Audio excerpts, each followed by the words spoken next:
लक्ष्मण जगतापांना नडण्याची ताकद ठेवणारे राहुल कलाटे कोण?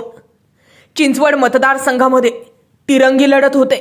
यामध्ये एका बाजूला आहेत अपक्ष उमेदवार राहुल कलाटे, दुसरीकडे आहेत नाना काटे, तर भाजपाचे उमेदवार आहेत अश्विनी जगताप. अपक्ष उमेदवार राहुल कलाटे यांनी उमेदवारी अर्ज मागे घेतलेला नाही. स्वतः उद्धव ठाकरे यांनी फोन करून साधलेला संवाद आमदार सचिन अहिर, सुनील शेळके यांच्याही महाविकास आघाडीतील बंडखोरी थोपविण्याच्या प्रयत्नांना यश आलेलं दिसलं नाही. यामुळे या निवडणुकीकडे सर्वांचंच आता लक्ष लागलंय. मुद्दा हा आहे की लक्ष्मण जगतापांना नडण्याची ताकद ठेवणारे राहुल कलाटे नेमकी कोण? दस्तूर खुद्द उद्धव ठाकरे, अजित पवार यांनी मध्यस्थी करून सुद्धा जो उमेदवार मागे हटला नाही त्या राहुल कलाटेंची राजकीय कारकीर्द कशी आहे?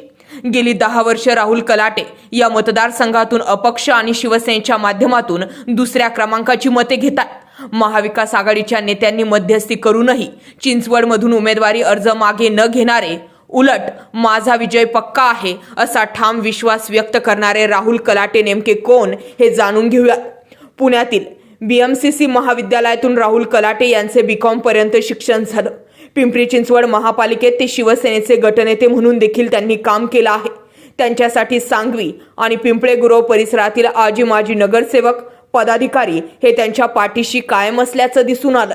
2017 मध्ये झालेल्या महापालिका निवडणुकीत शिवसेनेचे अवघे 9 नगरसेवक निवडून आले. त्यानंतर पक्षाच्या गटनेतेपदी राहुल कलाटे यांची निवड करण्यात आली. यावेळी पक्षाने स्थायी समितीवर नगरसेविका अश्विनी चिंचवडे यांची निवड करण्याचे आदेश कलाटे यांना दिले होते. मात्र त्यांनी आपल्या मर्जीतील मिनल यादव यांचे नाव स्थायी समिती सदस्य पदासाठी पुढे केले. यामुळे त्यांच्यावर कारवाई करण्यात आली होती. चिंचवड मतदारसंघामध्ये 2019ला मतदान झालं.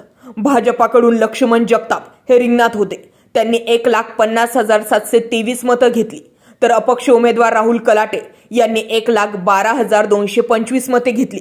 2014 साली सुद्धा निवडणुका पार पडल्या. यामध्ये भाजपाचे उमेदवार होते लक्ष्मण जगताप. त्यावेळी त्यांनी 1,23,786 मते घेतली, तर शिवसेनेकडून राहुल कलाटे यांना उमेदवारी देण्यात आली होती. राहुल कलाटेंनी 2014 साली 63,489 मते घेतली, तर राष्ट्रवादी काँग्रेसकडून नाना काटे यांनी 42,553 मते घेतली. यावेळी राष्ट्रवादीकडून नाना काटेंना उमेदवारी देण्यात आली होती. त्यांना 42,000 मते मिळाली होती. तर 2019 मध्ये झालेल्या निवडणुकीत त्यांनी अपक्ष उमेदवारी अर्ज दाखल केला होता. यावेळी राष्ट्रवादी काँग्रेसकडून कुणीही उमेदवार नसल्यानं त्यांना जवळपास 1,12,000 मते मिळाली होती. तर भाजपच्या लक्ष्मण जगताप यांना 1,50,000 मते मिळाली होती. राहुल कलाटेंचा या मतदारसंघात मोठा जनसंपर्क असल्याचं दिसून येतंय.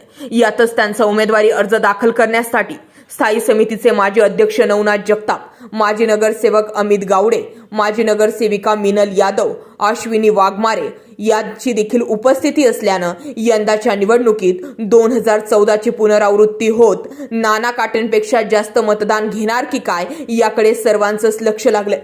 राहुल कलाटेंची संपत्ती किती आहे यावरही नजर टाकूयात.